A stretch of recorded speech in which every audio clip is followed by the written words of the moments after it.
غلامی میں آ جائیں۔ وہ کہتے تھے دنیا، اعلیٰ حضرت نے کتاب لکھی ہے الامن والعلا، اس میں آپ فرماتے ہیں جو حضور کی پناہ میں آ جاتا ہے نا وہ بچ جاتا ہے۔ اللہ کرے آپ کو سمجھ آئے میری بات کی۔ جو حضور کی پناہ میں آ جاتا ہے وہ، جو دنیا دار رہتا ہے، مالدار رہتا ہے، حضور کی پناہ میں نہیں آتا وہ بے سکون رہتا ہے۔ فرماتے ہیں یہاں دنیا میں بھی حضور کی پناہ میں آ جاؤ، آج لے ان کی پناہ۔ اور آج دلیل آپ نے ابن ماجہ کی حدیث لکھی ہے، حضرت تمیم داری حدیث کے راوی ہیں، اعلیٰ حضرت نے لکھی ہے، فرماتے ہیں جو حضور کی پناہ میں آیا بچ گیا۔ دلیل دیتے ہیں، فرمایا انسان تو انسان، جانور بھی آتے تھے تو بچ جاتے تھے۔ حضرت تمیم داری رضی اللہ تعالیٰ عنہ فرماتے ہیں کہ ہم کھڑے تھے، ایک اونٹ دوڑتا ہوا آیا، نبی کریم صلی اللہ علیہ وسلم کے پہلے اس نے قدموں پہ سجدے کیے۔ صحابہ کہنے لگے حضور ہمیں بھی اجازت دیں، فرمایا وہ تو بے زبان ہے، اسے تو پتہ کوئی نہیں، پیش نظر ہے وہ نو بہار، سجدے کو دل ہے بے قرار، روکیے سر کو روکیے یہی تو امتحان ہے۔ فرمایا اسے کیا پتا، تم تو مکلف ہو شریعت کے، تمہیں اجازت نہیں ہے۔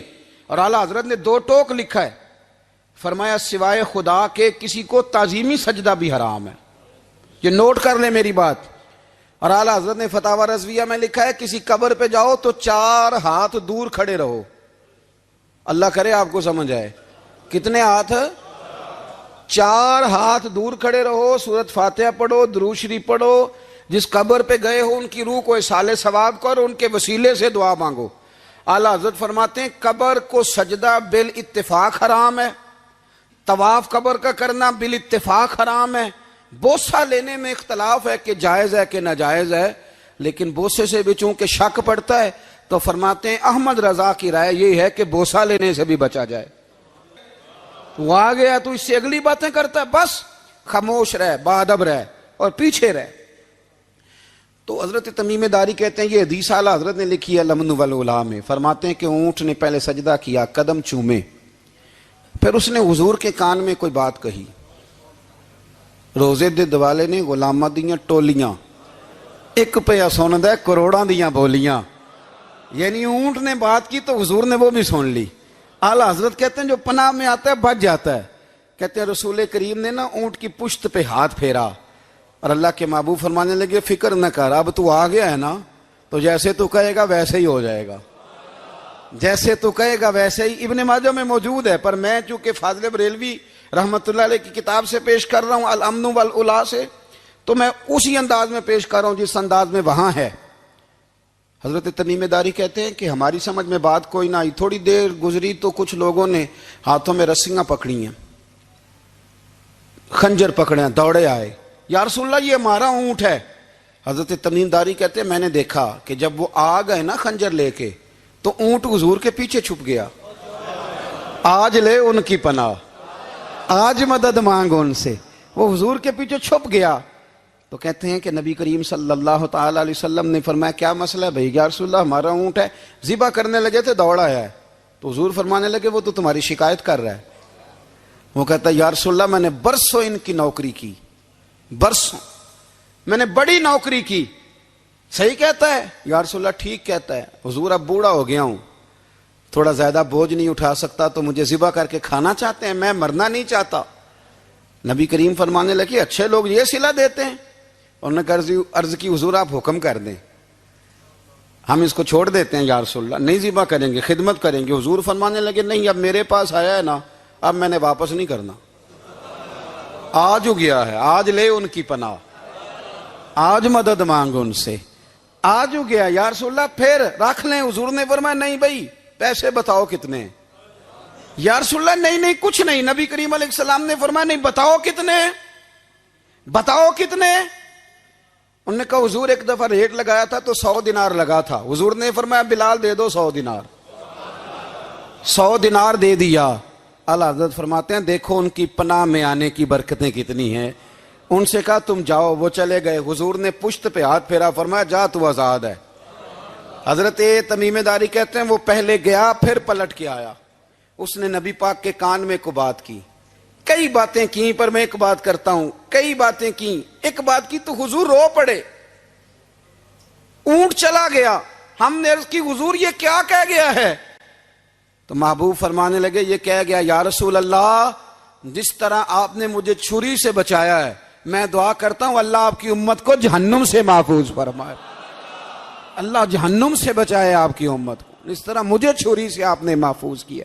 اعلیٰ حضرت فرماتے ہیں کن چکروں میں پڑے ہوئے ہو، کن چکروں میں؟ پیسوں کی پناہ لیتے ہو، عہدوں کے پیچھے چھپتے ہو، دولت کے پیچھے چھپتے ہو، تعلقات کے پیچھے چھپتے ہو۔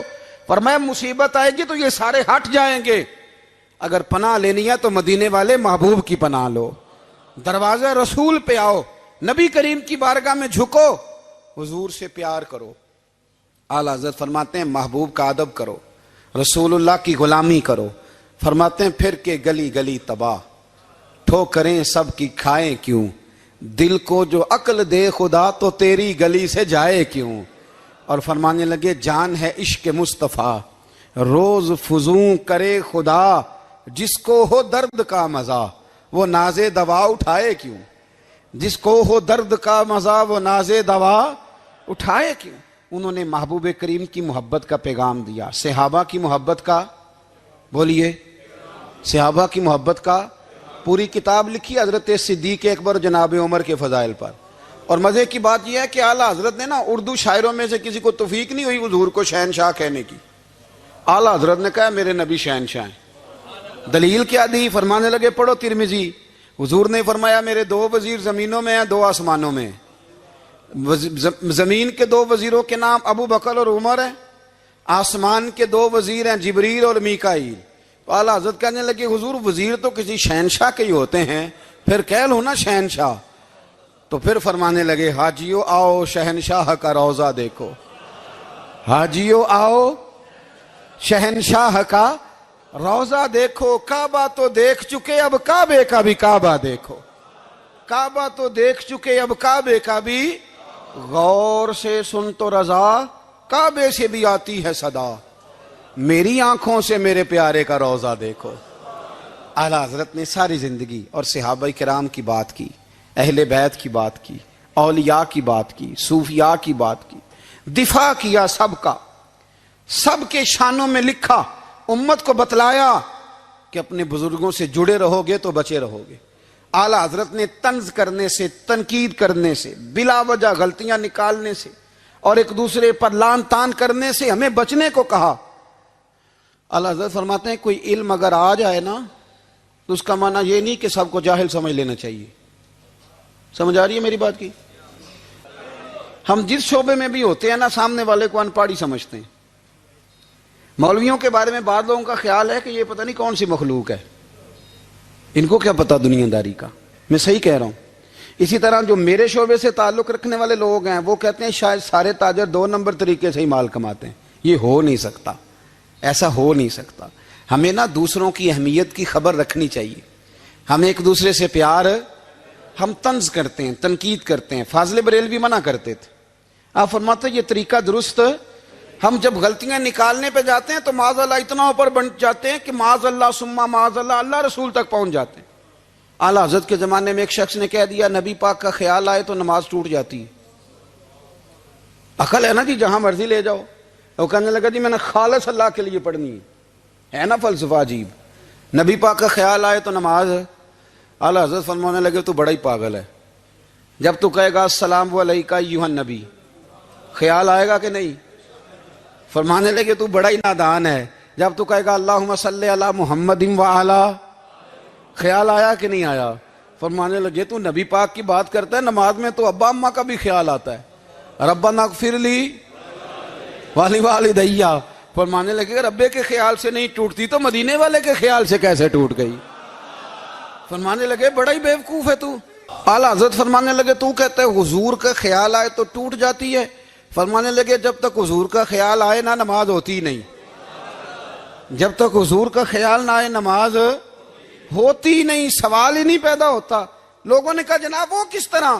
تو اعلیٰ حضرت فرمانے لگے اللہ نے کہا قرآن میں واقعی الصلاۃ نماز پڑھو، یہ نہیں بتایا کتنی پڑھنی ہے، اور یہ بھی نہیں بتایا فجر کی کتنی پڑھنی ہے، یہ بھی نہیں بتایا ظہر کی، یہ بھی نہیں بتایا قیام کیسے کرنا ہے، ہمیں یہ بھی نہیں بتایا رکوع کیسے کرنا ہے۔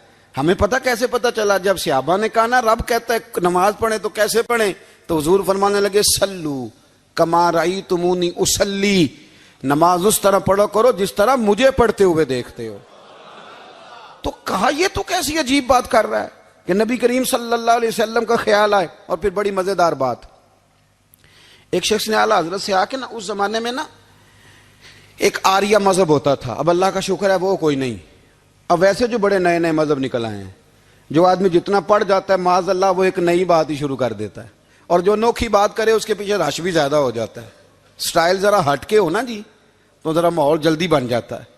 تو وہ آریہ مذہب تھا، تو وہ ایک آریہ آ گیا اعلیٰ حضرت کے پاس، آ کے کہنے لگا کہ فرض کی اہمیت زیادہ ہے کہ سنت کی؟ تو اعلیٰ حضرت فرمانے لگے بھئی اہمیت تو فرض کی زیادہ ہے۔ تو کہنے لگے آپ کا وضو تو پھر سنت سے شروع ہوتا ہے، وضو میں پہلا فرض ہے منہ دھونا، اور آپ سب سے پہلے ہاتھ دھوتے ہیں، یہ بھی سنت، ناک میں پانی ڈالنا یہ بھی، کلی کرنا یہ بھی۔ میری بات کی سمجھ آ رہی ہے؟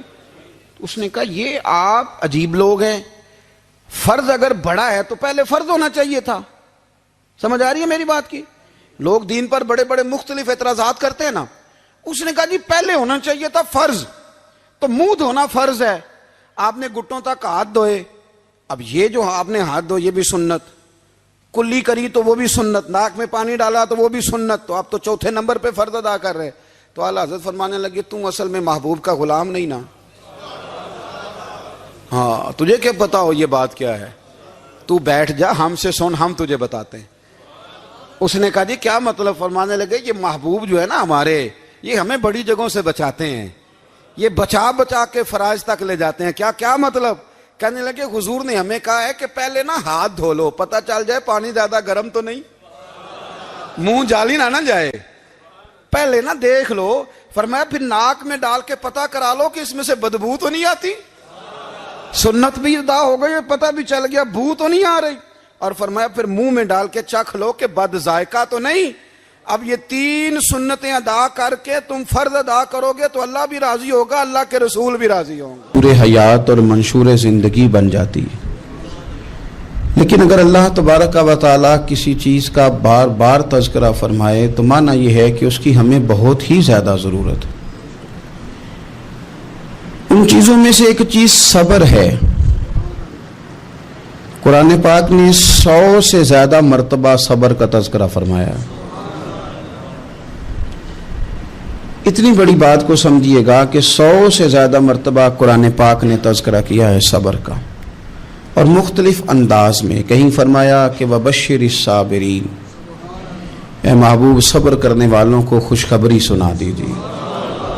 کہیں فرمایا ان اللہ مع الصابرین، بے شک اللہ صبر کرنے والوں کے ساتھ۔ تو مختلف انداز میں مختلف طریقوں سے اللہ تعالیٰ نے صبر کا تذکرہ فرمایا۔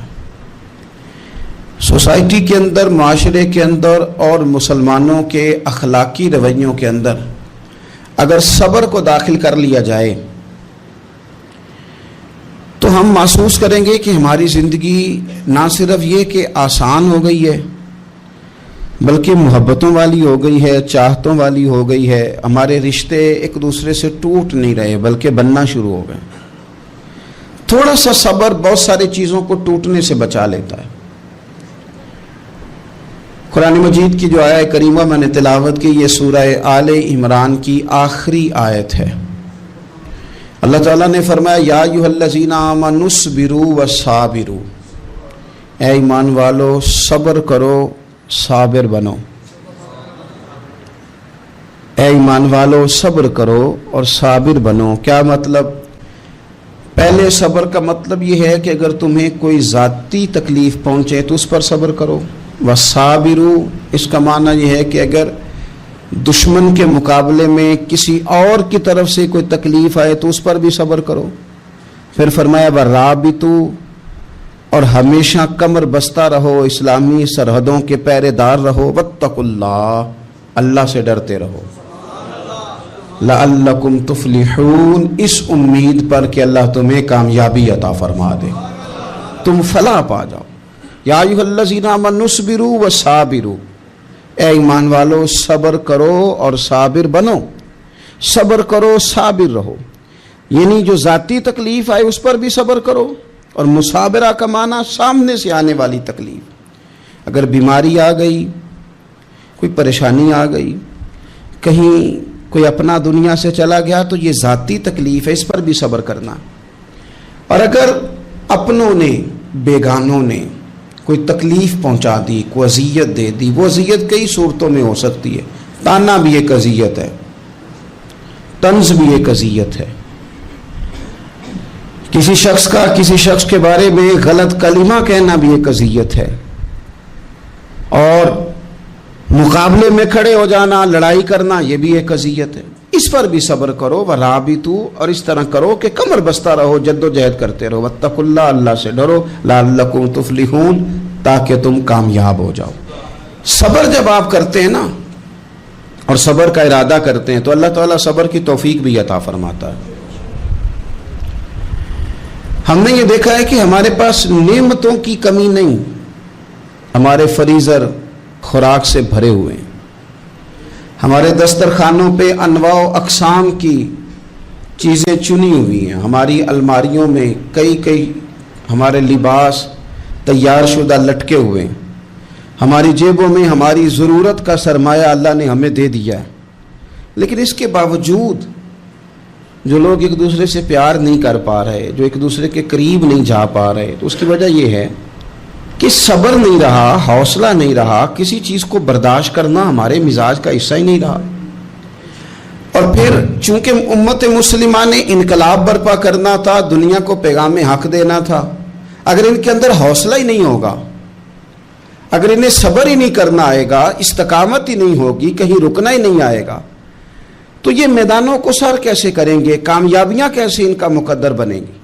رمضان المبارک میں بھی ماحول یہ ہو کہ افطاری سے 1 گھنٹہ پہلے نظر پوری ٹک جائے گھڑی پہ، اور تھوڑا سا بھی صبر مشکل ہو۔ اور رمضان المبارک میں سحری کے وقت میں اگر دہی والی دکان پہ بھی جھگڑا ہی ہو رہا ہو، اور شام کو سامان خریدنے میں بھی اگر بحث ہی ہو رہی ہو، تکرار ہو، جھگڑا ہو، تو پھر سیکھا کیا؟ پھر وہ جو ہمیں تربیت دی جا رہی تھی کہ ہم نے صبر کرنا ہے، تو پھر ہم نے اس میں حاصل کیا کیا؟ حدیث پاک سنیں گے، آپ کی طبیعت بڑی ٹھنڈی ہوگی۔ میرے نبی پاک صلی اللہ تعالی علیہ وسلم نے ارشاد فرماتے ہیں کہ جو بندہ سوال سے بچنا چاہے گا، ارادہ کرے گا اللہ میں نے کسی سے نہیں مانگنا، فرمایا جو سوال سے بچنا چاہے گا رب اسے سوال سے بچا لے گا۔ اور جو لوگوں سے بے نیاز ہونا چاہے گا، کہے گا یا اللہ مجھے دنیا داروں کا محتاج نہ بنا، اپنی بارگاہ سے عطا فرما۔ جو لوگوں سے بے نیاز ہونا چاہے گا اللہ لوگوں سے بے نیاز کر دے گا۔ اور فرمایا جو صبر کا ارادہ کرے گا اللہ اسے صبر کی توفیق بھی عطا فرما دے گا۔ ارادہ تو کرے، پروگرام تو بنائے، توفیق تو اللہ دے گا۔ جو صبر کا ارادہ کرے گا اللہ صبر کی توفیق بھی عطا کر دے گا۔ اور حضور صلی اللہ تعالی علیہ وسلم فرمانے لگے، یاد رکھو کسی بندے کو جو بہترین تحفہ دیا گیا ہے نا، اگر کسی کو کوئی بہترین عطیہ ملا ہے تو پھر اللہ تعالیٰ نے اسے صبر عطا فرمایا ہے۔ یہ بہترین تحفہ ہے، اس سے زندگی سنور جاتی ہے، اس سے انسان باوقار اور مطمئن ہو جاتا ہے، اس سے اس کے شب و روز آسانی سے بیتتے ہیں، وہ دنیا کی پک ڈنڈیوں سے آسانی سے گزر کے اللہ کی بارگاہ عالی مرتبت میں سرخرو ہو کر حاضر ہو جاتا ہے۔ لیکن اگر بے حوصلہ ہو، صبر نہ ہو، پھر نقصان روز بروز بڑھتا ہے۔ اور پھر میرے رسول پاک صلی اللہ تعالی علیہ وسلم ارشاد فرماتے ہیں کہ اصل بات یہ ہے کہ اللہ تعالیٰ نہ کسی بندے کا درجہ بلند کرنے کا ارادہ فرماتا ہے، لیکن اس کے اعمال اس طرح کے نہیں ہوتے کہ اس کا درجہ بلند کیا جائے۔ اب رب کیا کرتا ہے، اللہ تعالیٰ اس کو مال کی، جان کی، اولاد کی کسی مشکل میں ڈال دیتا ہے، اس مصیبت پر وہ بندہ صبر کرتا ہے تو اللہ تعالیٰ اس کا درجہ بلند فرما دیتا ہے۔ اعمال اس قابل نہیں تھے کہ درجات بلند ہوں، وہ اعمال کی بنیاد پر نہیں کر سکتا تھا تو اللہ نے کسی مشکل میں ڈال کے نہ اپنے فضل سے درجہ بلند کر دیا۔ اب جو راہ طریقت کا مسافر تھا، جو سلوک کی منازل طے کر رہا تھا، جو اللہ رسول کے قریب جانے چاہ رہا تھا، اس کے لیے کتنی آسانی ہو گئی کہ مجاہدہ تو زیادہ نہ کر سکا، کثرت سے نفلی صوم و صلات کا بندوبست تو نہ کر سکا، تھوڑا سا صبر کیا، رب نے اپنا اور اپنے محبوب کا قرب عطا فرما دیا۔ تو یہ تو آپ صبر کرنے کے لیے جب نکلے ہیں تو آپ نے تو رب رسول کو پا لیا. یہ صبر تو وہ والا سفر ہے جس کی جو منزل ہے وہ اللہ رسول کا قرب ہے. ہم لوگ تھوڑی تھوڑی باتوں میں حوصلہ ہار جاتے ہیں, صبر چھوڑ جاتے ہیں, پریشانی بڑھ جاتی ہے. پتہ نہیں ایسے محسوس ہوتا ہے کہ جیسے یہی بندہ دنیا کا سب سے دکھی بندہ ہے. تو ایک تو یہ کہ ذاتی حیثیت سے صبر کرے, ایک یہ کہ پھر دشمن کا جب مقابلہ ہو, آمن نصبرو و صابرو, آپ کا جب مقابلہ سامنے کسی کے ساتھ ہو تو پھر تیر, تلواریں, اسلحہ, بندوقیں یہ نہیں زیادہ لڑتی. میدانوں میں حوصلے لڑتے ہیں, میدانوں میں صبر لڑتا ہے, میدانوں کے اندر توانائیاں لڑتی ہیں. میدان کربلا کے اندر کوئی مقابلہ نہیں تھا تیر کا تیر کے ساتھ, تلوار کا تلوار کے ساتھ کوئی مقابلہ نہیں تھا. میدان کربلا کے اندر ظلم کا صبر سے مقابلہ تھا. فتح کے ڈنکے یزید نے بجائے تھے, جشن ابن زیاد نے منایا تھا, لیکن قیامت تک اللہ نے جو فتح عطا فرمائی ہے تو وہ حسین ابن علی کے صبر کو عطا فرمائی. وہ سیدنا امام علی مقام کے صبر کو ملی. عزیز بھائی, صبر ہی ہمیشہ فاتح ہوتا ہے, صبر ہی جیتا کرتا ہے, صبر ہی کامیابیاں دیتا ہے. نتیجے صبر کے نکلتے ہیں, صبر کے حوصلے کے نتیجے ہوتے ہیں. ہماری جلد بازی ہمیں شکست خوردہ کر دے گی, ہمارا حوصلہ نہ ہونا ہمیں ہرا دے گا. ہم کمزور پڑ جائیں گے اگر ہم بے حوصلہ ہو جائیں گے. سنو, میرے نبی پاک علیہ السلام نے تربیت کی. حضور اپنی امت کو درس دیتے ہیں. حضور فرماتے ہیں پہلے تو کوشش ہی نہ کرو کہ تمہاری دشمن سے لڑائی ہو, اس چکر میں ہی نہ پڑو کہ لڑائی ہو. مسلمان امن والے ہیں, یہ پرامن لوگ ہیں, یہ امن پسند ہیں, یہ داعیے امن ہیں, یہ معاشرے میں مومن ہونا امن کی علامت ہے. فرمایا پہلے تو یہ پروگرام ہی نہ بناؤ کہ تمہاری لڑائی ہو, اور فرمایا پھر اگر ہو جائے نا تو پھر صبر کے ساتھ مقابلہ کرو, پھر ڈٹ کے مقابلہ کرو, اور پھر یاد رکھو کہ یہ جو جنت ہے یہ تلواروں کے سائے میں ہے. جنت تلواروں کے سائے میں تمہیں ملے گی. پھر ڈٹنا سیکھو. پہلے تو بات یہ کہ تم یہ ارادہ ہی نہ کرو لڑائی, اور اگر کبھی ہو جائے وہ لوگوں کو بتاؤ کہ ہیں ہم پرامن لوگ, پر دین کے لیے کھڑا ہونا ہو تو پھر ہم سے زیادہ کسی کو کھڑا بھی نہیں ہونا آتا, پھر ہم سے زیادہ کسی کے پاس طاقت بھی نہیں. حضرت مولا علی شیر خدا رضی اللہ تعالیٰ عنہ کے زمانے میں کفر کے ساتھ ایک جنگ ہو رہی تھی, تو کافروں نے نا جاسوس بھیجے کہ یار پتہ تو کرو مسلمانوں کی تیاری کس طرح کی ہے. تو جاسوس واپس جا کے کہنے لگا سمجھ کوئی نہیں آئی ان کی, وہ تو راہب قسم کے لوگ ہیں, صوفی قسم کے لوگ ہیں, وہ تو کٹے ہوئے ہیں دنیا سے, مسلوں پہ بیٹھ جاتے ہیں, رات کو تو لگتا ہے دنیا سے تعلق ہی کوئی نہیں, لیکن سویرے اٹھ کے میدان میں تلوار لے کے نکلتے ہیں تو لگتا ہے ان سے بڑا مجاہد ہی کوئی نہیں. یہ عجیب لوگ ہیں کہ رات کو مسلح پہ بیٹھے تو لگتا ہے کٹ گئے دنیا. یہ صوفی لوگ ہیں, درویش ہیں.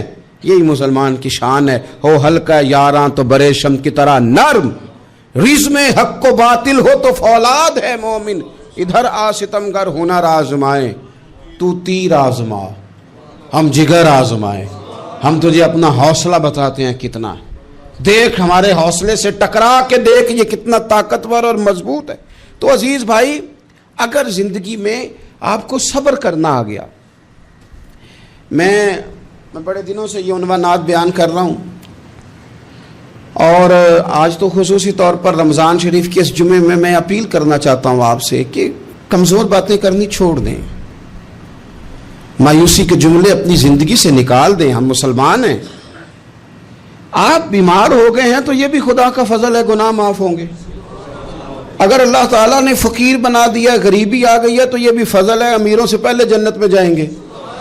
اگر اللہ تبارک و تعالیٰ نے کسی جگہ آپ کو مکان نہیں دیا اور دوسرے کو دے دیا ہے تو آپ وہ لوگ ہیں جو عظیم سنت ادا کر رہے ہیں سیدنا بلال حبشی کی.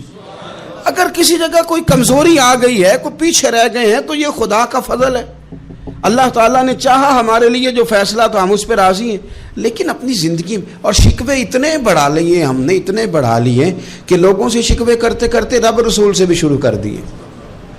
غلام بھی کبھی شکوہ کرتا ہے, آقا کا بھی شکوہ ہوتا ہے.